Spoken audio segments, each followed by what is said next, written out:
Good morning everyone. आज हम कक्षा 6 में पढ़ेंगे पाठ 6 उपसर्ग। बेटा शब्द रचना है, ये शब्द रचना में हम पढ़ते हैं उपसर्ग और प्रत्यय, है ना। हम शब्दों के भेद और प्रकार हमने पढ़ लिए थे। कौन कौन से थे? तत्सम, देशज, विदेशी, ये सब जो हमने है ना, इस तरह के तत्सम तद्भव ये सब हमने पिछली लेसन में पढ़े थे। अब हम नए जो है ना इसमें पढ़ेंगे उपसर्ग।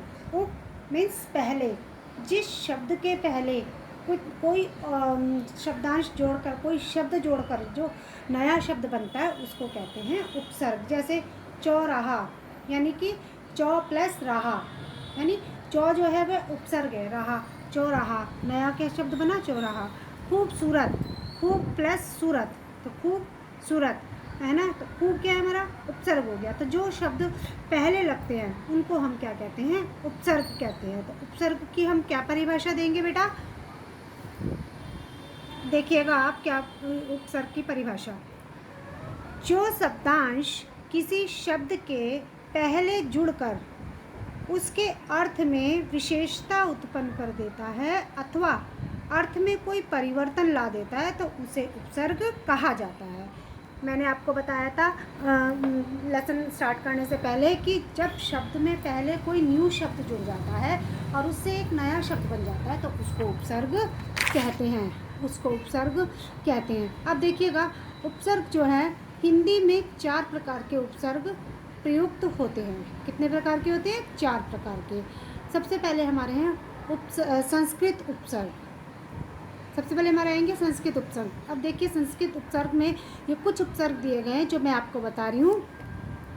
आ उपसर्ग है ना, तक, सब, तरफ, से और पूर्व, है ना। तो इस आ को जोड़कर जब हम कोई शब्द बनाएंगे तो वह आ हमारा क्या हो जाएगा? उपसर्ग। जैसे आयोजक, आहार, आजीवन, आरक्षण और आचरण, तो ये हमारे क्या हो गए? आ हमारा इसमें उपसर्ग आ गया। अति, अति का मतलब होता है अधिक, यानी कि हम अति शब्द जोड़कर जब शब्द बनाएंगे, अतिरिक्त, अतिवृष्टि, है ना, अत्यंत, तो ये शब्द क्या है हमारे?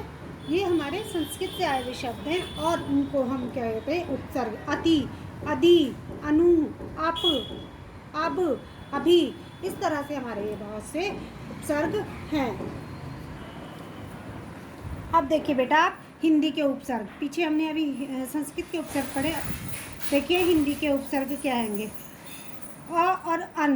अ मीन्स अभाव, अन मीन्स निषेध, जो निषेध होता है ना, निषेध। जैसे अडिग, अमिट, अचूक, अनजान, अनचाहा, अनहोनी। अध, अध मीन्स आधा। अध खिला, अध जला, अध कचरा, अध पका। दूर, दू बुरा या हीन। दुबला, दुसाध्य, दुकाल या बुरा समय। इस तरह से ये हमारे बिन, भर, उन, कु और सु और स, है ना, ये सब क्या है? हमारे हिंदी के उपसर्ग है। इसके बाद आते हैं बेटा आगत उपसर्ग। आगत वही, जैसे कि हमने पिछले लेसन में पढ़ा था कि जो विदेशी शब्द थे वो कई भाषाओं से आए थे, इसीलिए ये शब्द भी, ये उपसर्ग भी कई भाषाओं से आए हैं। आगत मीन्स आए हैं। हिंदी, उर्दू, फारसी और अंग्रेजी के उपसर्ग हैं ये। जैसे कि बद, बद मीन्स बुरा, बदनाम, बदतमीज़, है ना, बदचलन, बिना, बेकाबू, बेअदब, बेचैन, कम, थोड़ा, है ना, कमज़ोर या कम उम्र, इस तरह से। खुश, अच्छा, खुशकिस्मत, खुशहाल, इस तरह से जो शब्द बनते हैं वो हमारे आ गए दूसरी भाषाओं के बने हुए शब्द। फिर उपसर्ग की तरह उपयोग में आने वाले संस्कृत के अव्यय और विशेषण, जो हमने अव्यय और विशेषण है यह सब पढ़े थे। इसके बाद ये हमारे हो गए अब सब उपसर्ग। उपसर्ग 4 प्रकार के, संस्कृत के उपसर्ग, हिंदी के उपसर्ग, आगत उपसर्ग और अव्यय और विशेषण के उपसर्ग, है ना। तो अब हम पढ़ेंगे प्रत्यय। उपसर्ग में क्या था? जो शब्द पहले लगता है उसको हम उप मीन्स पहले उपसर्ग बोलते हैं, और प्रत्यय में जिन शब्दांशों को शब्दों के अंत में जोड़कर शब्द निर्माण किया जाता है उसे हम प्रत्यय कहते हैं। जैसे देखिए समान प्लस ता, समानता, इसमें ये ता प्रत्यय जो है ये बाद में लगा हैगा। समाज प्लस इक, सामाजिक, इक प्रत्यय लगाएगा।